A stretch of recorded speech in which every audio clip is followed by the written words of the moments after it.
As the guns of August roared and the Great War took to the skies, a new breed of warrior emerged, the fighter ace. From the Red Baron to the White Rose, these pilots became legends. But one name strikes fear into even the most hardened veterans: the Black Baron. He was born Manfred von Richthofen on May 2, 1892, in a small village near Cologne. His father was a career military man, and his mother came from a long line of aristocrats. As a boy, he dreamed of adventure, of faraway lands and daring deeds.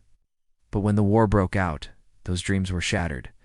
On July 28, 1914, young von Richthofen found himself on the front lines fighting against the Russians. But it soon became clear that this was not where he was needed. While his skills as a soldier were no doubt valuable, the war was being fought in the air, and Germany needed men who could fly. So he was transferred to the newly formed Luftstreitfahrt, the German air service. After completing his training, he was sent to the Western Front, where he quickly made a name for himself. He was a natural pilot, cool under fire and deadly in the air. But it was his choice of aircraft that set him apart. He flew the Fokker Dr. 1, a nimble, almost acrobatic plane that was black. And as he painted it with white skulls and swastikas, it became known as the Black Death.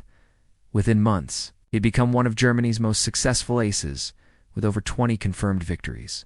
But it was against the British that he became a legend, a nightmare that haunted their skies. He would dive from above, firing his synchronized .08 machine guns until his target exploded in a fireball. Then he would bank away, laughing as he watched the flames engulf the cockpit. But as the war dragged on and the casualties mounted, so did the hatred. It was a war of attrition, and every victory brought the enemy closer to collapse. But the Black Baron was undeterred. He continued to fly, to fight, and to win. By the end of the war, he had shot down more than 80 enemy aircraft, making him the deadliest pilot in the conflict. He returned to Germany a hero, a national treasure. The Nazis adopted him as one of their own, using his image and his story to bolster their own propaganda.